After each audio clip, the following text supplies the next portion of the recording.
Off top on October 25th, 2005, the Chicago White Sox won one of the longest World Series games ever, 15-7, 14 innings.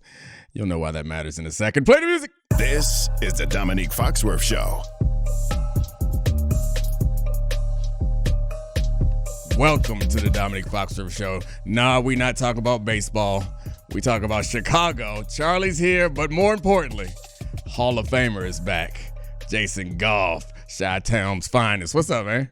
Yeah, not more importantly. I'm of less importance, but just, trying to bring some fun. Shout out to you, shout out to Charlie.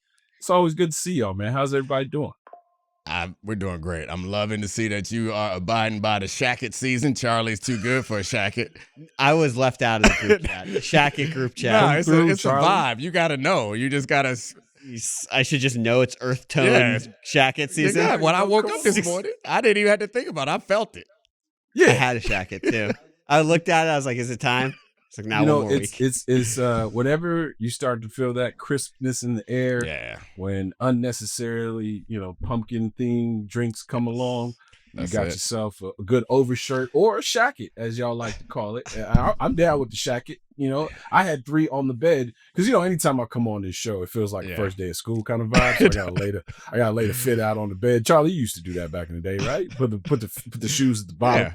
You know what I mean? Yes. Yeah, just a pair of sweatpants. Yeah. ratty shoes and like an ill-fitting shirt that Domonique would make fun of. No, he's talking about first day of school. Not. I know nothing changed. Yeah, I mean, you wore a uniform, right? You wore a uniform to school. That was one of the shocking things. So my brother went to Virginia State, a black school, and I would go down and visit him there. That was one of the most shocking things when I went to a predominantly white institution was don't nobody wear clothes. Like everybody is always constantly in workout gear, but when I went to visit my brother in school, you go to the calf, it's fashion time. Everybody fresh to death in the calf. Yeah, you had to have your gear right, and on top of it, like my son goes to a school where uniforms are required. And I'm like, man, you can't really get your stuff off. And he doesn't care about shoes at all. So it's like he just kicks around this good shoe, doesn't give a damn about him. Like, nah, this is your only form of expression on your feet right now. Like, shout out to all the kids who I had to wear uniform for I think my 3rd grade year, 2nd grade year, something like that. And I told my mom it's the worst experience I'd ever had. So yeah, shout out to all of y'all who were forced to conform. I appreciate that you called it an overcoat because I'm calling it a jacket like it's overshirt, like it's something new. And it's been around, but they just rebranding it and they got me. They call it a shacket. I think I'm doing something. It's not. That's it. It's It keeps you cozy. But the problem is you get that area of is it too cold outside for me to just roll around out? Like, I know some people think like hoodie and car equals coat. I'm not one of those. So now you're going to have 3 layers on because you got to have yourself a nice T-shirt underneath your overshirt or your shacket, as you call it. You can't just come out here unless you like Charlie. If you want to go bare chested, show off the pecs a little bit. You believe in undershirts, Charlie? No. Yeah, I assumed as much. No.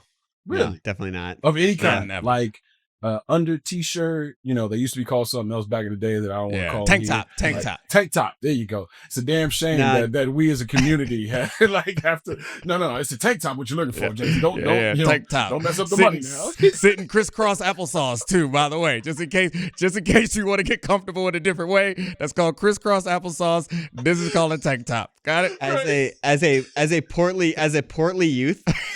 A tank top was going to do me nothing but harm. Oh, yeah. You got the bubblies floating around. Yeah, I got you. Yeah, exactly. Yeah. Shout out to you. Shout out to Charlie's childhood anytime there was a pool day. I'm with you, though, Charlie. I'm with you. I'm with you. Pool day was just rip the Band-Aid off, rip the shirt off, and run as fast as possible into the water, and then stay neck deep. I tell that to any young man that is in that situation is you got to own it. Like Rick Ross should be your idol. He pulls it off. You just got to own it. Walk around. At some point, you're not disciplined, whether it's 8 years old or 25. This is what you look at yourself in the mirror every day. Just what I would say to all the fellas, like, Charlie's not this way and Dominique's never been this way. But to the fellas who are more in my category of like, dad bod, get in the pool immediately. Like, don't let them dilly dally. Yeah. Don't let them things walk because if you get in the pool, sometimes you look a little different up top in the pool. pool plus the magnifying glass effect of the water. Like, get in the pool immediately. Don't go by the grill. Don't do any of those things. Just go straight for the pool and take your shirt off when you're in the pool, man. You look crazy. 100%. In the pool without a shirt. Pulling it is bad. But speaking of looking different, Charlie. Chicago Bears. Chicago Yeah, Bears. we'll get into some of the football stuff with this. This game is fascinating. The Bears are playing the Ravens this weekend. Early in the week, we thought there was a chance Lamar wasn't going to play, even coming off of the bye, because it was reported by Schefter that he wasn't practicing on Monday. Tuesday they have the off day, obviously, and that seemed weird after the absence for the low-grade hamstring strain. But now it appears he is playing, and that their season's on the line. But the Bears are in a really interesting spot. They've won 4 games in a row. They came out of the bye week with a reinvented running game, and we can get through all of that. But Goff, I wanted to start with, how are people, like boots on the ground, people in Chicago, feeling about the Caleb Williams experience in year 2? You know, it's got this feel to it where you've never really seen a relationship through. You know, like the guy who's always blaming it on the other person. We've never seen a quarterback have to go through the ups and downs and the jagged growth progression. It's not linear. It's not a video game. So every week it's not going to go, he did this last week, so now this has to be the goal for this week. And also the game plan has changed, I think, just by looking at what Ben Johnson has deployed these last couple of weeks. Like, he went back to the lab and said, this running game doesn't work. And if you look at all the Detroit stuff, heck, you go back and look at what Sean McVay did when he was winning Super Bowl, got to the Super Bowl and won it with Todd Gurley. Like, all this stuff comes off like a power run game. No matter what set you want to use it out of, no matter how much you want to dress it up, even with the Detroit stuff, like the Detroit Lions became Detroit Lions because of that run game, because what that offensive line was asked to do.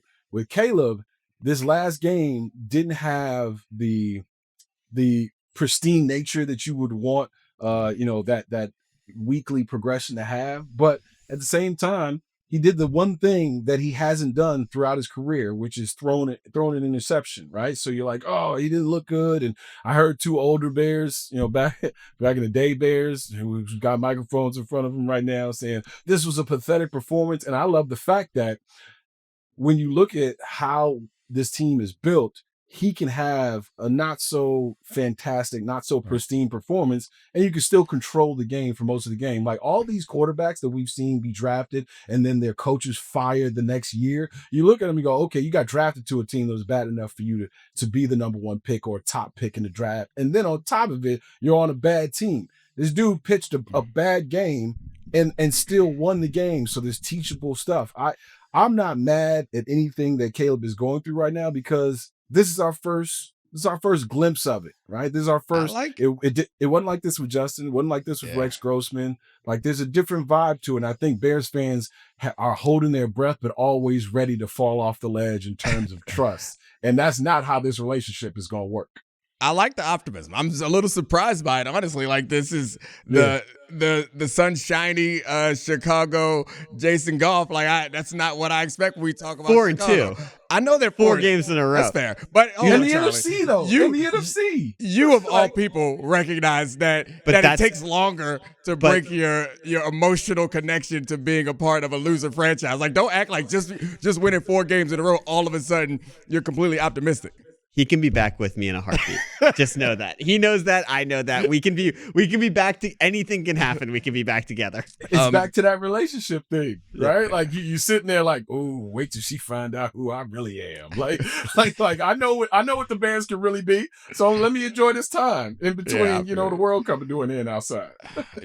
Charlie, you said boots on the ground. All I could think about was slapping fans and all that sort of stuff. And so that's been in the back of my head the whole time, is line dancing and black women whipping fans open. However, that has nothing to do. Cruises one song at a time. So I had a laugh because one of my friends recently texted me and said that he gets Instagram updates on the Tom Joyner cruise, and I was like, whew. I'm not in that demo yet. I felt like I dodged one because I was like, I'm gonna be in there soon. But I feel like it's a slap in the face. Like, don't tell me what's going on the Tom Joyner Cruise. I don't belong on the Tom Joyner Cruise.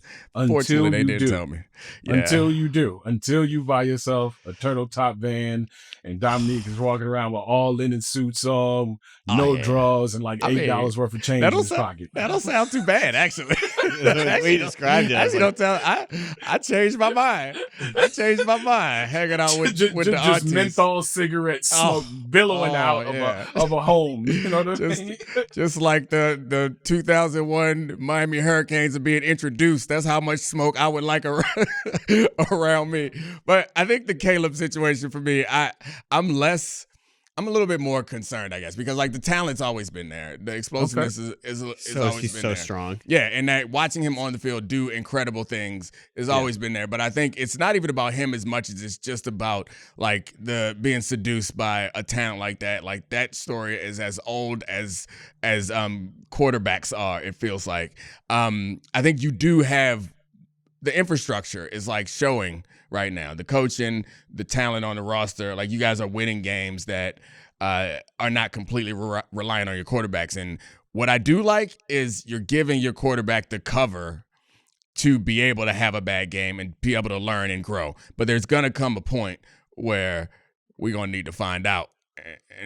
Well, this is what feels more like an old school quarterback development, because this is like we've gotten more used to in this modern guys being really ready, but this actually feels closer to the like 90s 80s style up and down. I mean, he's clearly incredibly talented. We see that with the flash plays. I mean, I know there have been stats that he has been less successful outside the pocket this year.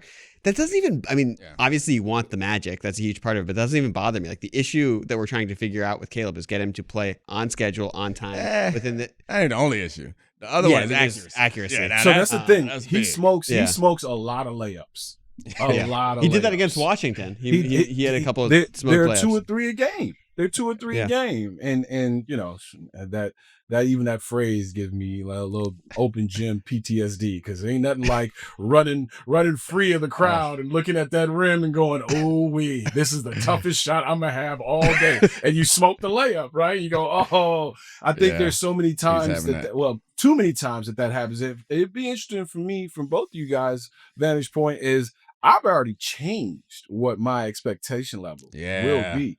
I've already done that. So I think you still may be in the mix of like, this is the guaranteed, this is the best quarterback since Patrick Mahomes. I think that's probably my fault. Is I'm still like you see what Drake May doing over there. You see what Jaden Daniels doing over there. Like my expectation is that with this ability, he'll get there at some point. And I think that's probably unfair expectation. You're probably right to, if you grade him on to like a more traditional quarterback like evolution scale, he seems to be not as far off path than you would think. And I'm not sure he'll ever get to like what Drake May and Daniels are showing. Like that's spectacular. But also like, given Daniel Jones, Sam Darnold, Baker Mayfield, Mac Jones, et cetera, I'm also not writing off like extreme progression. And you know, Jaden and Drake are really, really far along. Like Jaden's had like a rough season with injury and stuff and injuries around him, and it still looked incredible.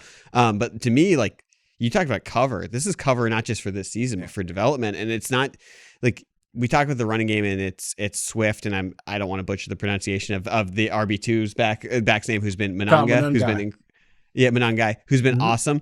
But it's also the 3 interior offensive line additions with Dahlman, Tooney, and Jackson have all played awesome. And I don't want to do this one-to-one with Bryce Young, but we saw last year when Bryce Young played his most effective stretch of football, it was with the revamped interior offensive line. And Caleb's not the biggest guy. No, he's not small like Bryce Young. He's not the tallest guy. But having that interior pocket just in a good spot, one, it, to your point, sets up Ben Johnson's power running game. But 2, for Caleb's development of staying in the pocket, being less skittish, and not smoking those layups, this is like step 1 to get him to be on that right trajectory. And to me, also, fellas, there's this Rondo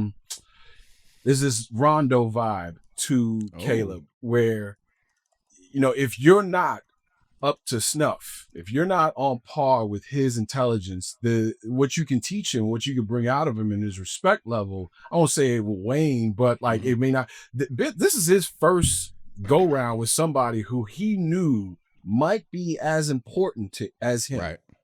And I'm talking about, you go back to college. Like Caleb Williams came out of DC, that dude. Like I'm gonna go to Oklahoma and then I'm going to UFC. Yeah. Things gonna take care of itself because the end goal is the professional level. And the fact that this organization didn't fire Matt Eberflus and that coaching staff heading into what they knew would be his first year, he had a whole year. Like, Dominique, you could see somebody do 100 push-ups the wrong way and then see somebody do 20 of them, 25 the right way, and you go, okay, what did you get more out of? He did, for all intents and purposes, the exercise the wrong way for an entire year while getting sacked 68 times. And then they hired a new coach who came in with some success and was like, hey, by the way, this what you've been doing, you got to respect what I've done. It's the wrong way to do it. And I think we're watching this first 4 games. With the first 4 games, I was like, okay, this is how it's supposed to look, even though it sucks watching it this way. And then you watch what they did running game wise against the Raiders, what they did against the Commanders, what they did last week. I mean, he needs certain things. Like, I think he's finding out that everything that he thought he needed to be and had to be was all wrong last year. And the things that he's finding out this year that he has to be as well might be tougher to be than he'd like. I mean, the value of like credibility and cachet is something that I think we don't take into account as much as we should, but I think that that's something. And I know Ben Johnson isn't coming from a long line of winning Super Bowls and whatever, but like, I think the point that you're making is a good one, is that he came in there with something, and it's like, no, you don't run this. And like, I also, not just like in an antagonistic way, it's like, I also am coming in here highly sought after. Like, I know things. I have things that you should respect, and like that should cause you to take notice and be willing to change some things, which when teams go through really tough times, that's the thing that, and I was talking about this with the Eagles, which like part of the reason why they're bringing Brandon Graham back is because you need somebody with that credibility and pelts on the wall to say, hey, everybody relax, it's going to be fine. I know the way. And by the way, with that on Ben Johnson and Caleb, like we talked about this on Tuesday with Jeff Saturday about that he's coaching Caleb hard, and that's a good thing. But there's simple things that like he's worked with Caleb on body language. Obviously, that still needs to be improved upon. We've seen the video of DJ Moore sitting next to Caleb on the sideline where it looks like Curb Your Enthusiasm, like zoom in clip. But also, like, there's simple things they talked about on the broadcast. Caleb used to have his right foot up when he was taking a shot at a shotgun, and he couldn't throw a bubble screen to the right side. Things like that were just tells to the defense that he might be slightly further behind on than we realized as we thought of him as an Andrew Luck type quarterback prospect, which is not, I mean, look, the reassessing expectations is the right way to go based on how he's played, but it's still positive that he's taking this jagged step forward. All right, I think we need to go a little bit more to the Ravens. A little bit more micro on this game specifically, because I think a lot's riding on this for the 1-5 Ravens, which is it's mind blowing that we are at this point, but it makes sense when you look at everything that has happened up until now. They looked much better, I think, before the bye week in that game against the Rams, at least defensively. And presumably Lamar is going to play, which will mean their offense is going to look a lot better. I think the Ravens still have a chance to win their division with the way that the Steelers have played and the Steelers have looked, even though they're only 1-5. But they can't slip up. Like, this is, I hate to use like the cliche parlance, but like this feels like a must-win game. And they're all must-win games at this point if you already got 5 losses racked up. I find it so interesting that we're at the point again where the questions about Lamar, the last time there was questions and then Lamar made his emergence, it was when John Harbaugh was on the hot seat. Yep. Lamar gets injured, and then you see the team unravel, and you see the defense giving up 40 a game seemingly. It's like, wait a minute, shouldn't he be on the hot seat again? Like the Lamar thing, I can't wait till we look back a long time from now and realize how not only special Lamar Jackson is and was, but how many jobs he probably kept intact, right? Like John Harbaugh is considered a good coach for 6-7 years in a row, and then all of a sudden he's on the hot seat because his quarterback was unhealthy. I still see a way that the Ravens win this game against the Bears. I mean, I know Lamar hadn't practiced much this week, but it's still Derrick Henry. There's still the Ravens. That's the other thing too. There's still enough names. There's still enough talent on that team. Whereas like I know the defensive tackle is out. I know y'all are taking shots at a cornerback who won't get off of social media, but these are still elite level players, right? There's still enough guys who can make some plays out there. So, and the history of the Bears defense versus has been Ravens. so bad. They have been. Yeah. But they're still the Ravens. Like there's still something there where we're not talking about a draft pick or we're not talking about the future of this franchise. Like the fact that Dominique can even say that. But they're the Bengals from last year, is what they are. Assuming Lamar's healthy. Well, I mean, I think the way their defense is played is one thing. But, I mean, I think you give what their defense did last week against an offense that just put up 35 points against the Jaguars. It's like their defense looked a lot better. I guess the question is this defense closer to the defense they were last year, even though Matabike's not coming back, or they're closer to the defense that they've been this year? I think it's reasonable to suggest either way, but like with a lot of injuries, and you could say that like, this defense will turn around. Their defense turned around at a certain point last year. I don't think it's ever going to get as good as it was, but is it good enough for that offense, assuming Lamar takes the offense? Because when Lamar was healthy, the offense was scoring. Well, they're also trying to the trade they made is trying to do the opposite of what they did last year, which is acquiring another safety. Presumably, they want to be able to move Kyle Hamilton closer to the line of scrimmage to deal with some of the issues that they've had, and put more on their acquisitions and Starks to play center field eventually. I mean, that'd be my guess. But like, I mean, if you're the Ben Johnson here, you are excited to run the ball down the Ravens' throat. Like this is like my revamped running game coming out of the bye. Like the interior of that Ravens defense being the softest it's been in years. When the whole thing used to be we control the middle of the field and everything flows out from there. Good luck. Good luck against this Ben Johnson scheme and this line. I would assume that they approach this Lions team the same way, or this Bears team the same way they approached the Lions team, and that didn't work. So they're gonna have to change something.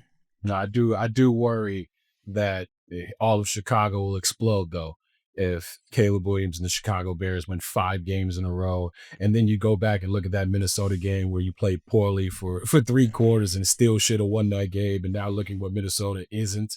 Like the NFC kind of, for a lot of Chicago fans, it's kind of like what the Eastern Conference is for Bulls fans, where it's like, hey, it's waiting on you.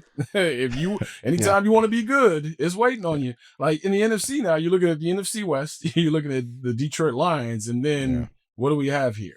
Like what really worries you if you're a Bears fan in the NFC outside of maybe 4 or 5 teams, right? Like the NFC is a big hodgepodge of nothingness. It's a huge cluster at the top. I mean, and part of that is because we were presuming the Eagles have taken a little bit of a step back. But like if you want to go through the NFC, it's like I think the Rams and the Seahawks are really good. The Lions are really good. The Eagles still completely deserve our respect as being really good. And then there's this entire tier that includes the Bears of good teams. And it's just that no one is really separated. I personally, if you were to ask me like point blank now, I think the Rams are at the top of that based on the quarterback, the coach, and what we've seen. But there's no clear team like there, but like by the end of the season last year, it was so clear the Eagles are the best. And the Bears aren't even the Bears aren't a good team. I still think this is an 8-9 win team. Yeah, they're gonna find a way. Like there's still enough holes there. I mean, the secondary is beat to hell. So like this is one of those years where if you're in Detroit or if you're in Philadelphia, like you mentioned, if you're in LA, it's a shock because of how things will fall. Kind of like with the Knicks last year, where you look up and you go, wait a minute, we should be in the finals. Like after you look at all the injuries and look at the underperformance of certain teams, certain organizations that you thought would be where they need to be. Like if the Dallas Cowboys played a lick of defense, we'd be talking about them as one of the 2 or 3 best teams in the NFC right now. Right? No. A lick of defense would be nice. That I mean, they played a little bit better. A smidge. It's my own personal thing. I like when people make up new units of measure. I love it. Makes me happy. Like and apply to new things. So one of the conversations, one of the chats with my cousin that I have is occasionally we just make up a new way to measure something. And I had never heard a lick of defense before. I like it. I feel like it's appropriate. Really? I've heard a lick of things, but I've never heard a lick of defense. Like a piece of defense. If y'all play a piece of defense, a portion of defense. It's kind of like you need a hunk of defense. When you're coming over, like, hey, just bring a thing of chicken over, throw it on the grill real quick. A thing is great. I know exactly how much a thing is.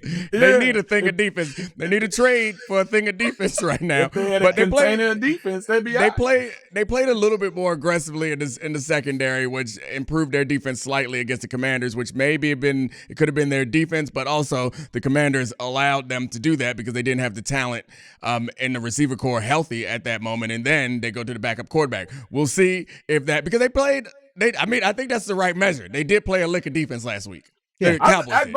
We've been talking too long, by the way, because the last two times I was on here, Charlie Kravitz, big and bold, had his curls popping, had his legs out, like you got the helmet right there on the center console. Like this is a real sad center console. By the way, the helmets that are on here, pretty sad. Like a lot of average on that. The saddest one's the NFLPA right now. No, the helmet in the middle is an NFLPA helmet. Things ain't great there in Baltimore, Washington. Things ain't great. That's what that is when you go to your grandmother's house and it's that candy dish with if you pick it up as one piece of candy stuck to like 1,000 pieces. That's what that is right there. So you take a lick of that averaging if you want to before Granny come out and dust off the tchotchkes. You feel me? Like, man. I haven't heard, because the braggadocious nature with which Charlie Kravitz presented himself and his savior Jaden Daniels has kind of been we're fine with Jaden. You checking in? We're fine with Jaden. We're with Jaden. I like no worries. These are well, and these aren't ironically the health stuff is not what we thought was going to happen. Like we're afraid it was all going to get stripped away in a moment with like a major injury. This type of stuff, it's a huge bummer. No. I'm not. Shout out to Daniels and Mama Daniels and Juju and everybody. I'm talking about the team. You were representing the Commandos in a way that I thought was unnecessary, but I'm a Bears fan, so I couldn't say anything about it. No. Charlie's gonna take you on a roundabout tour. I'll tell you where he ended up. I can tell you very quickly, Jason. Jaden Daniels is the team. That's where he ended up. That's where he ended up. We have one of those guys. And that guy has been injured or playing with like three practice squad receivers. It's actually a hell of a question. That if you guys could trade teams, would you? Because it feels like you have a foundation in hopes. I would. In hopes in a quarterback. Charlie got. I also wouldn't. Charlie has the rarest thing of anything is like a great quarterback, and you would rather have what you have, this foundation 100%. And a quarterback that you think is growing, than a quarterback that is like, hey, we can put whatever we want around him. We're going to be all right, at least. Hey, listen, he can be the 80s Dolphins all he wants, my man. You get the Marx Brothers, John Offerdahl, everybody back there. It don't matter. Unless you have somebody to lift up. Fran Tarkenton had a terrific career. Archie Manning, terrific individual career. Is a team sport. Is America. Show me the infrastructure, okay? This first round is everywhere you look. You got old cats at wide receiver. You got Scary Terry. Well, the original Scary Terry. Terry McLaurin, who, has been hurt after he got his bread. However, I love all that that you're saying. However, What if you got Lamar, Josh, or Patrick? That's what Charlie looking at. Potentially one of them. You ain't never got one of them. Look, Jason, I gotta be very clear. I don't know. I have been I was like, I don't know, Jason. I mean, this show generally is we want institutional structure and accountability, sustainability. However, if you got a magic man. My cousin from another mother, Jared Goff, has been to one Super Bowl and is knocking on the door at another one. I'm telling you now, we take a look at. I'm surprised at you, Dominique. I'm just saying. I'm surprised at you as a defender, as a person who's a member and president of the NFLPA. Yeah. Like you should be planting the flag about team building more so than these high priced prima donnas at the position. No. I plant the flag about team building because you cannot predict whether you get one of them ones or not. For sure. So I still am not sure that I believe I'd rather be a Commanders fan than a Bears fan. However, it's closer than you make it seem. You make it seem it's so obvious. I need to make a point in Jason's direction, which first one was I honestly wanted you to do some hill sprints and start at cornerback for us. like a couple of weeks ago. But now I'm going to argue for myself. Jason, do you remember what happened when Jaden Daniels played Jared Goff in the NFC division round last year? Yes, I do. Man versus boy to your cousin Jared Goff. I do. Yeah. You know what? Do you know what? When the Commanders played the Eagles in the NFC Championship game last year, there was one guy of the 53 on the Commanders that looked like he belonged, who was ready for that stage. That was Jaden Daniels. The Lions were beat to hell when Jaden Daniels and the Commanders went up against them. Like, I got all the excuses in the world, baby. All I know is I don't want anybody to have quarterback success or glory when it's my turn. And as a Bears fan, I'm gonna be honest with y'all. Forget all this, observer crap, opinionated crap. I am a fan, and for 44 years I have watched that position be terrible. So if I get a guy who got at least a thing of talent, I'm surprised. If he got a smidge, if he got a lick of talent, and we can figure something around. Listen, I cheer for a franchise that celebrates linebackers and running backs. What do you want me to say? What do you want me to really say?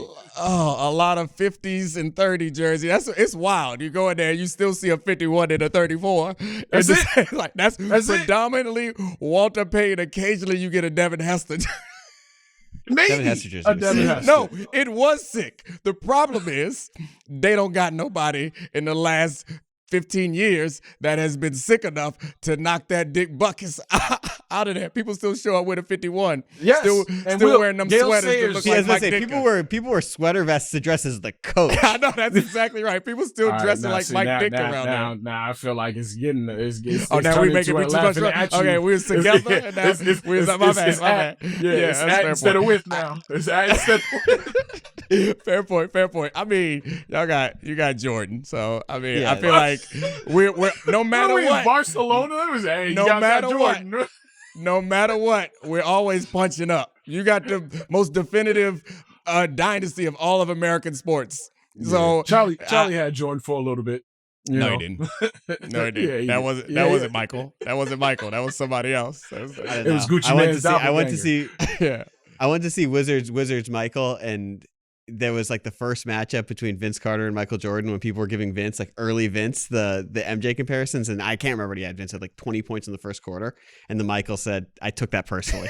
It just shut him. I think he had like 6 points the rest of the game. And it was Wizard. I was like, yeah, he's just built diffy. I want to get 40. He was your age, by the way. I want to get your age currently. So like I'm gonna just detours a little bit. Like I want to get to some more football, but we're on Michael. So like I feel like we got to talk. Oh, I have a hypothetical too before we get to the actual thing. Oh, okay. So we've argued about this a lot. Okay. I think today, I don't know how old Michael is. I think today, one game sample size, he's getting double digits in an NBA game. So anyway, wait, what? Michael, I think Michael Jordan. So let me set it up for the people. Set it up for the people. Yeah, Michael Jordan is now a part of the NBC's broadcasting crew. We'll talk about how Jason Goff feels about that, how we all experienced it, and what we want for him in the future. But Charlie is I think Charlie. We've argued about this. Charlie's gonna ask you a question, or he already has asked you a question. It feels like you're much closer to me, which is where sanity lies. Charlie. I think Charlie Kravitz. Charlie. There are dudes who had recent all-star careers who have retired in the last 5 years that couldn't come back now and get 10 points in the game. I don't think so. I mean, did you see like the footage has surfaced of the free throw that he shot at the Reddit home? Yeah, I saw that. The awesome storytelling that he exhibited on his first foray of the NBA on NBC's halftime coverage. That, and shout out to MJ, because no blaspheming happening over here. But that Michael Jordan that was sitting in those people's backyard shooting that free throw with that hobble and that amount of, I could smell the cigar smoke through the phone. It's an insane thing for Charlie to say. I appreciate that you went through all of that to set it up, to let him down easy. He's 62 years old, Charlie. That's an insane thing to say. He's not. Do you remember training. him in 2012 when he would just go down and just embarrass Michael Kidd-Gilchrist? Charlie, it's not 2012. That was 13 years ago, Charlie. Yeah, I know. He's 62. I don't think you realize it's MJ. Running up and down the floor alone is tough, man. Walk it up. Mid-post. I like to the right hand. I like shimmy, to ask people. 17-footer. That's insane. I like to ask people this like often, especially guys in my age range now. When's the last time you ran full speed? Yeah. And then you find out, right? Like, I'm talking about like somebody chasing you, a dog chasing you, you know, you not even athletically. You know, you see your baby about to fall off into a pond somewhere on a camping vacation or something. When's the last time you was like, you know what? I gotta hit the highest RPMs that my body can administer right now. And then think about where you are in life. And then think about that at 62. Okay?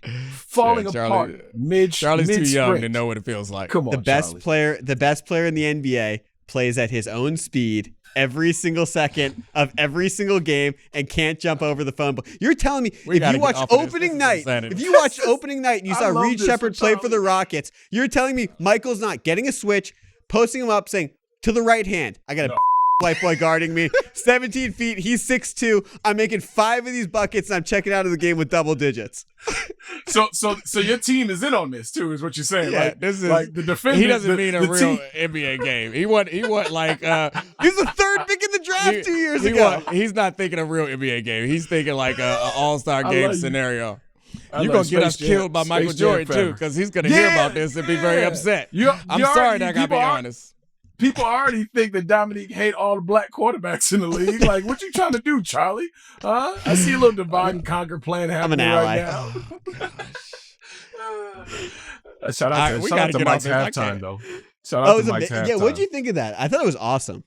So I did as well.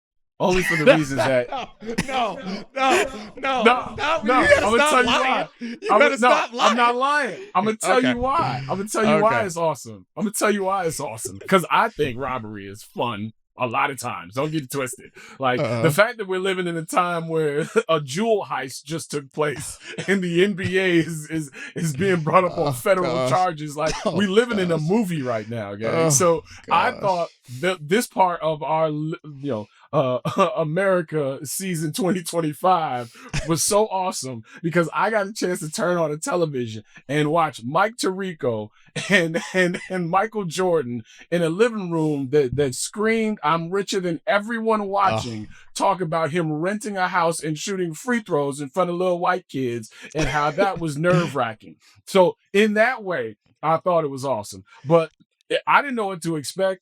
Right, but if we just gonna get bits and pieces of a 2-hour interview over the next I don't know how many weeks, like I love the fact the tease was, hey, let me tell you why I'm tougher than these punks playing and why I played 82 games 3 times in my career while winning back to back MVP. Like all it is, you know what it is to me?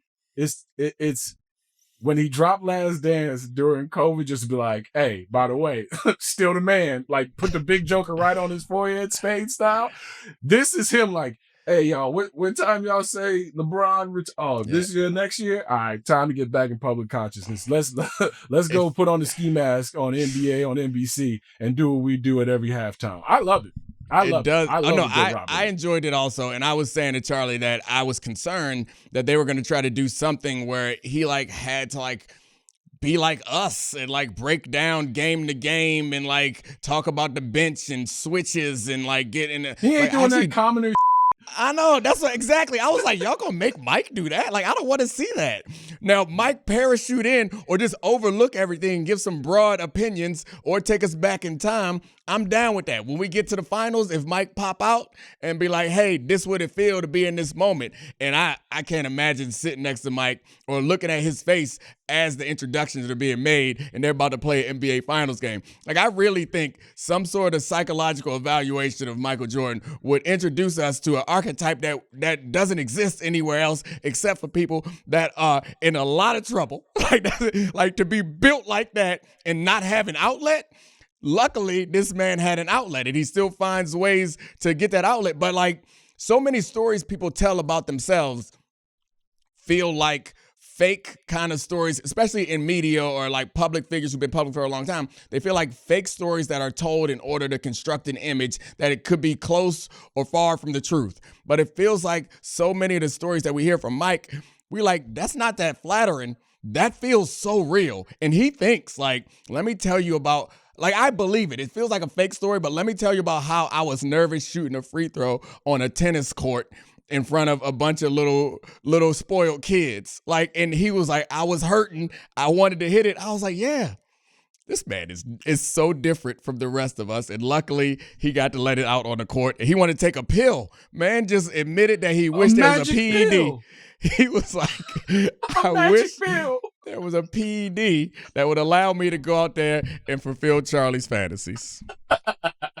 A magic pill and hitting shots in front of kids on estates, that are tucked away. Like him and Magic Johnson, I think, are the only ones competing at this point in terms of whose life looks flyer and who's having more fun.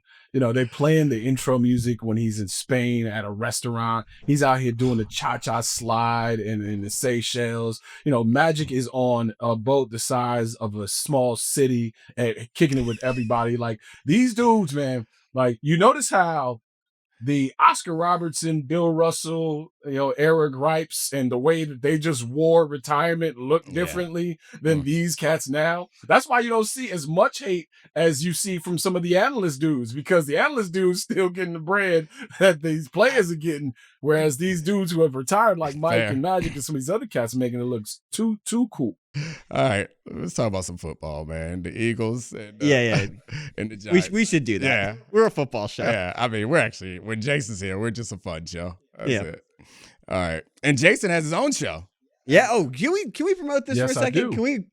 Can we promote? Can you tell us about what's going on The Athletic and Amazon Fire TV? So every Saturday, starting October 25th, we will be doing this thing called The Athletic Show on Amazon Fire TV. You can catch it on all your Amazon devices. It'll be myself. Here I'm about to sound like Mike. Myself, Luke, Ron Hawk, Tony Kukoc.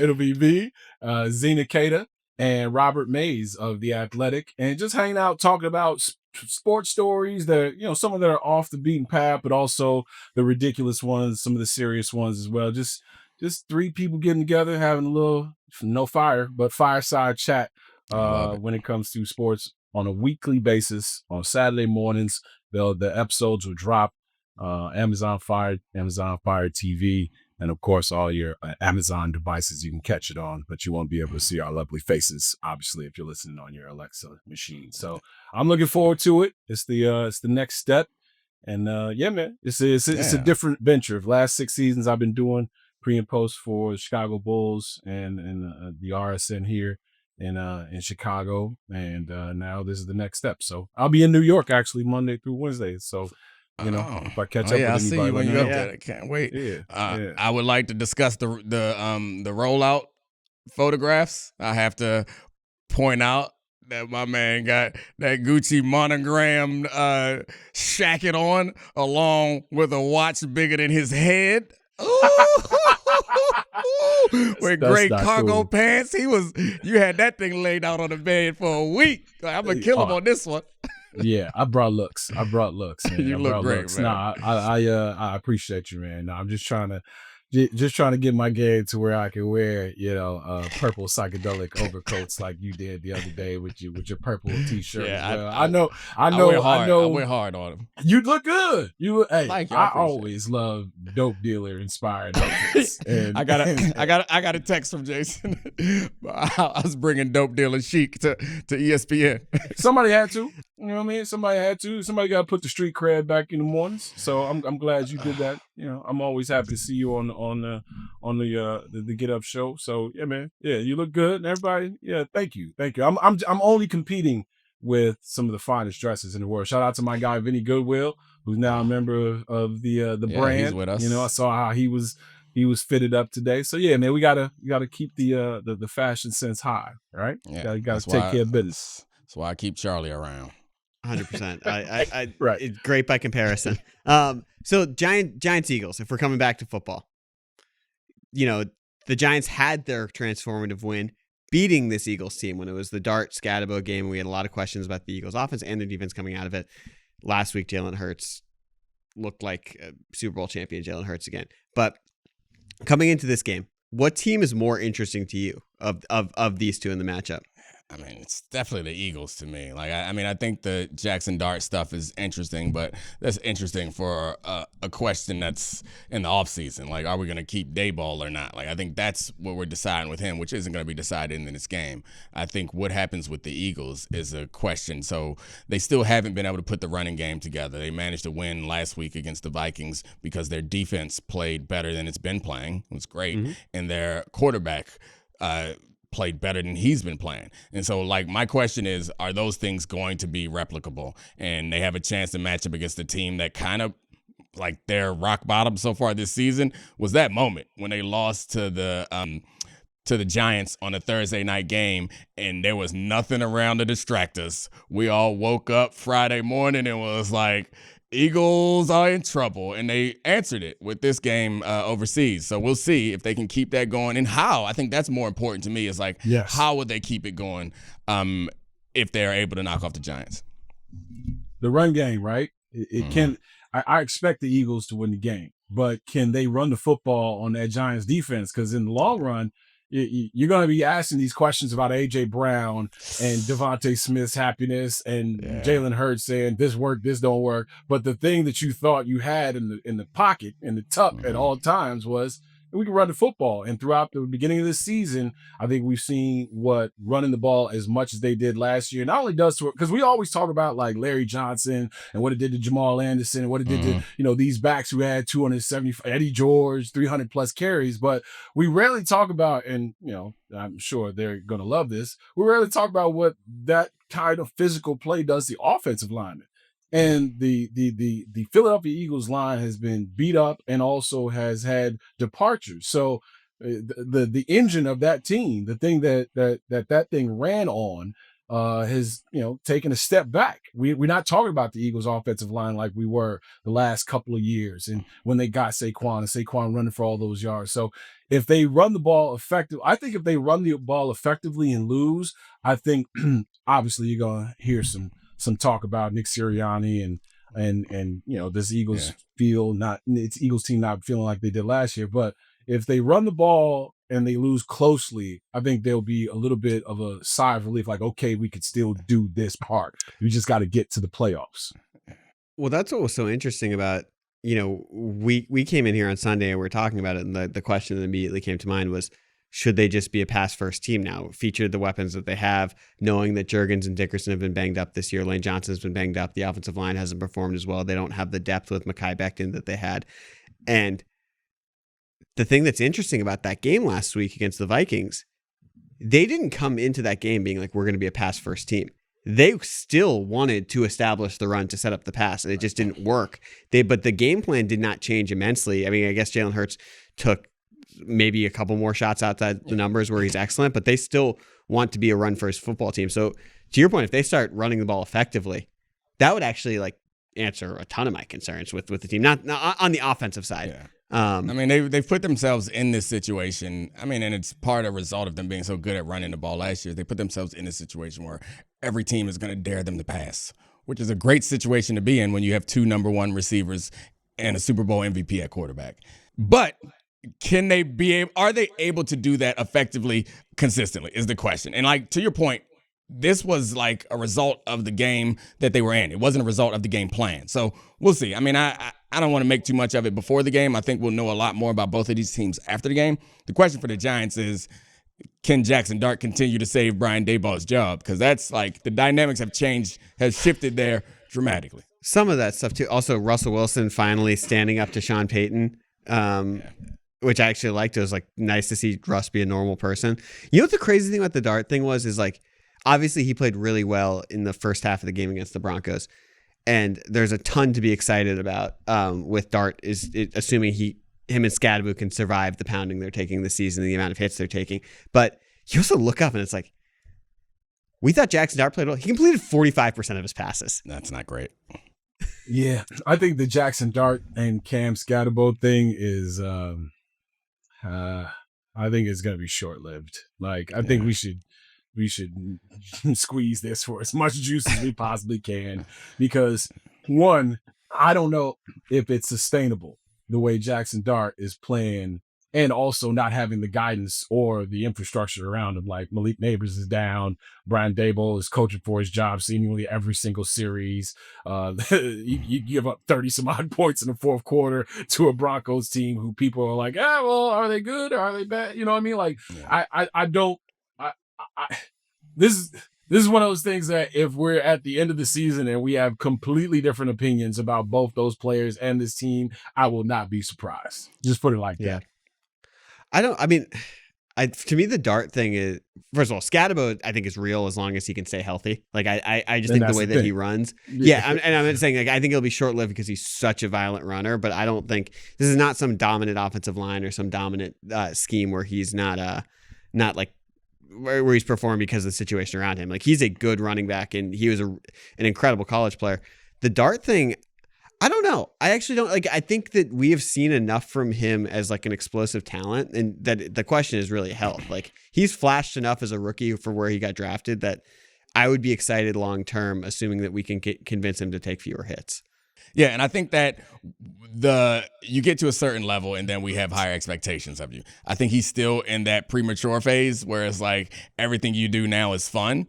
Yeah. I think next year is the year. So I think you're right. Like, this year, we'll see. Next year is the year. I mean, CJ Stroud's a good example to point to, is like had an incredible first season. And of course, through part of it, no fault of his own, things have gotten much worse around him. So like projecting all that stuff going forward it's a much more difficult thing to do for me. But I think, like, has he shown the ability that you need? Yeah, he was a first round draft pick. Like, kind of everybody in there has that ability. So I mean, I guess I haven't seen enough yet to be like, oh, he's definitely going to be like that guy. But I mean, he's opened that door. Whereas he's that door's flashed closed. enough to be like long-term starter, assuming it's health, long-term like potential franchise. I mean, they we started this with the Caleb Williams stuff. He's shown more at the beginning of his career than Caleb did last year. Of course. Which is like, and we still believe Caleb can be a franchise quarterback in Chicago. So it's like, to write off Dart. No, who's writing off Dart? Nobody's writing off Dart. I don't think anybody's writing him off. I'm putting the I'm interested sign right on him. Like, I'm interested. I'm just I guess the point I was trying to make is like he's gotten across whatever threshold I expected for this season. There's like very little he can do for the rest of the way, unless he elevates even more, which is kind of unlikely. Yeah. There's like very little that he can do between now and the end of the season that's going to change my perspective on him. I think take less hits. Yeah, next year is going to be the big question, which I know you don't want to skip to. We want to see everything healthy. You want to see him have progress. But like right now, the question was, can you save your coach's job? Seems like the answer is going to be yes to that. Yeah. Unless things go sideways. Well, and that's the thing. That's a really interesting story about like what's best for the development of this quarterback and this team is like it seems like they have a bond and something going. Obviously, Daboll was like pretty instrumental in them drafting him, but there's still legitimate questions about him as a coach. One of Jason's coworkers, Danny Heifetz, brought this up on the Bill Simmons podcast that it actually is now looking like a toxic trait of Brian Daboll that he has quarterbacks that he doesn't coach to not get hit because it's Jackson Dart. There were questions about that with Daniel Jones when he started playing for Daboll. The amount of hits he got him running the football outside of the pocket, and then the most reckless periods of Josh Allen's career when he was an effective quarterback were with Daboll there, where he did not like guard him against contact. And so now we have that 3 times, and that opens up another question about whether or not he's the right fit for this quarterback who's much slighter built than those two. What other games you want to get to, Charlie? Cowboys Broncos. This is a really interesting one. There are 2 elite units in this game on different sides of the ball. Right. Cowboys offense, which has been incredible. Broncos defense, which we know all about. That defensive line's incredible. Against, but Jackson Dart and them boys. Yeah. But which unit do you trust more, the Cowboys offense or the Broncos defense? I mean, I think coming off of last week, and the problem is the Cowboys offense is on the road, and I think that their offense is very much impacted by the road because so much of their offense is based on Dak Prescott being able to make adjustments at the line of scrimmage, which changes when you're on the road. It's much more difficult with the crowd noise and all that stuff. So I think that's going to make it a benefit, obviously, for the Broncos. And generally, offense has the advantage in NFL football because the rule changes. But I still, I think I lean more to the Cowboys. The funny thing is, the question is not, is the offense going to be good enough to score? Because I think they will. The question is the defense going to be so bad that they can't stop Bo Nix and the Broncos from scoring points also? So, like, I'd be surprised if the Cowboys don't look good offensively in this game. No, I'm just looking forward to any time George Pickens and CeeDee Lamb be on the field together. Like, the fact that the NFL put on their Instagram page a George Pickens being George Pickens highlight reel, I think it was like yesterday. I'm like, oh, we have arrived. Because you get that, ooh, he's the troubled wide receiver in Pittsburgh doing wild things, to now it's like, look how fun it is. And it's a lot of fun when George is getting the football.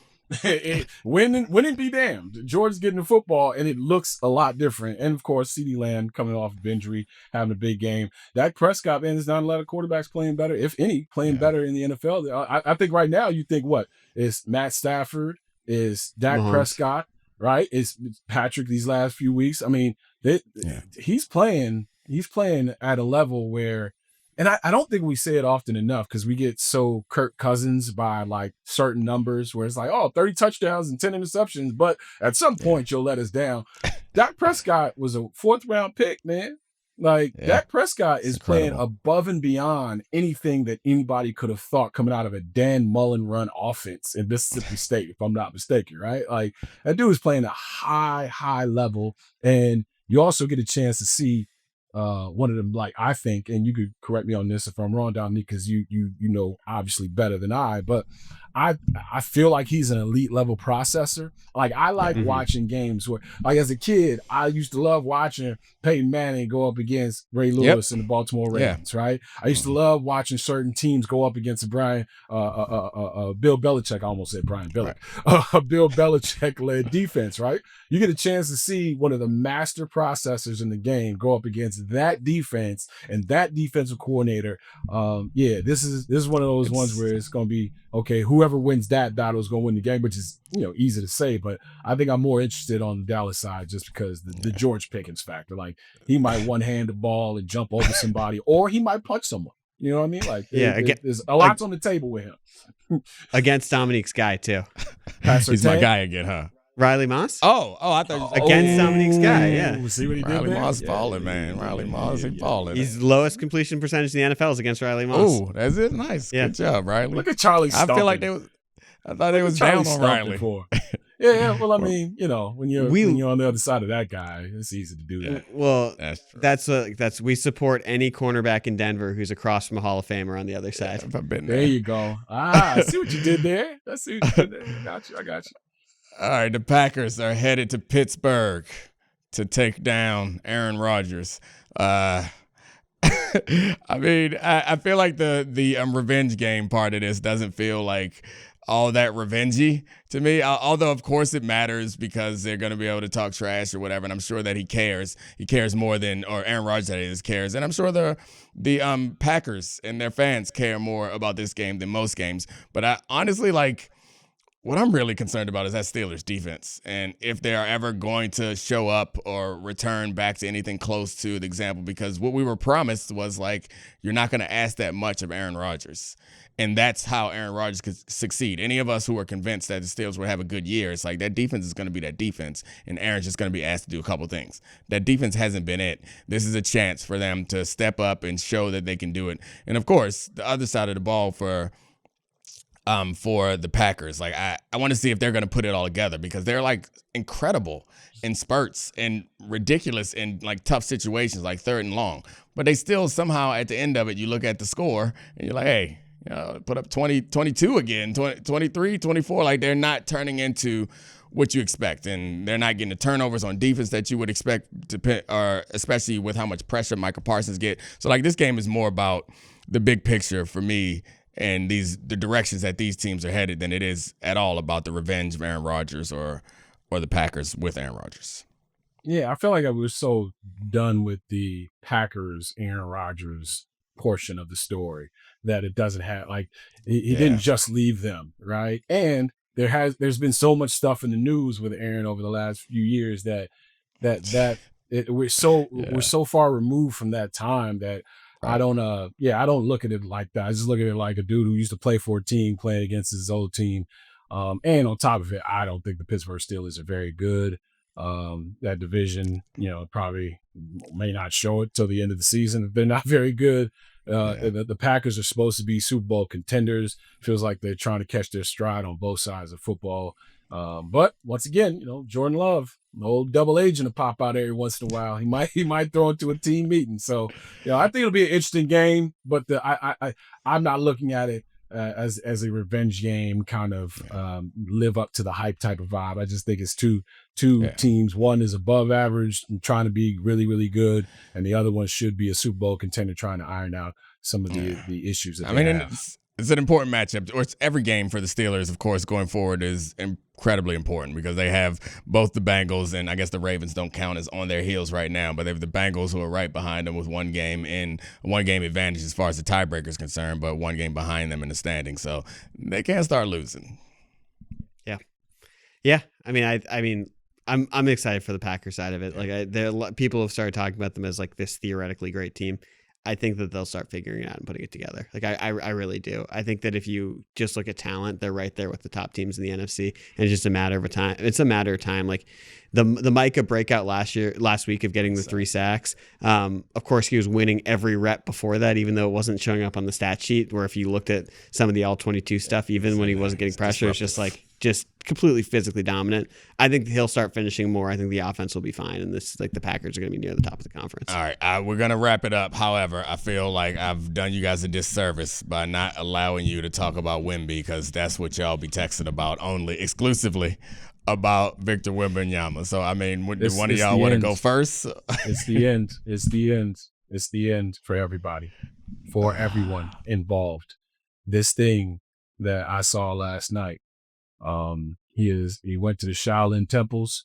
He came back stronger. He came back more fierce. The torch has been handed, and the NBA is up for grabs. Well, the NBA is who gonna figure out how to finish second from here on out. You get any kind of team around that dude, I don't think I've ever seen anything like that. And I watched him play last year, right? Like that's nasty. Step backs, crossovers, mid ranges, chasing down blocks from half court. Like dudes think they have a full 15, 20 feet, and he's chasing people down. If the Spurs didn't even talk about that, the alley-oop package thing. Oh well, or the reverse dunk, or the windmill, throw it at the rim, or the step back. No, it's ridiculous what's happening right now. I can't wait to watch it. The first thing I did when I woke up this morning was text Domonique saying, Wemby's the best basketball player I've ever seen. And then in all caps, this is not hyperbole. Yeah. You're not lying though. Like what Shohei is doing on the baseball field, what Wemby is doing on a basketball court, like at some point, hey, anytime you Americans want to step your game up, we losing it. We losing it. The recipes and everything else. Oh my, hey. Just take a look. At some point, there's going to be some Polynesian fellow who is about to, you know what I mean? Tua was a canary in the coal mine. Like, don't worry. Well, I mean, hopefully from Hawaii, then it's still us. It's still us. There you then. go. Hey, from Hawaii, then it's still us. Yeah. Then you're going to have to let people know that Hawaii is part of the country the same way you had to let them know that Puerto Rico is part of the country. Right. The halftime show is still American, everybody. Relax. Yeah, I mean, I'll tell you one thing: the NFL's lucky that Alcaraz picked tennis instead of American football, or he would be breaking whatever records Tyreek Hill and Calvin Johnson had for single season receiving records. I'll leave it that way. You just gonna try to infuriate us before you leave. Or everybody, a couple guys who are that level. Everybody should be like John Brown and be like, "Hey, you tennis folks should be happy that none of these gals running around the WNBA picked up a racket." Oh no! See, I actually feel some of the opposite stuff. Some of the WTA players, like Sabalenka, would have been an incredible basketball player. 6 feet tall, super powerful, great athlete. Like so the movement's so similar in basketball and tennis. You say the women's tennis players are so tall. That's what I'm saying. Put a racket in Asia Wilson's hand and see. For sure, she'd be amazing. Yeah, you save this Sabalenka propaganda for another episode when Jason's not here. You're embarrassing me in front of Jason. All right, Carl. Love y'all. Love man. you, bro. Love y'all. Appreciate you, man. Always. I see you when Always. you're in New York. Thank you, sir. Jason. Thank you to Charlie Kravitz, all the great producers. Paulville, I love you. We out. This is the Domonique Foxworth Show.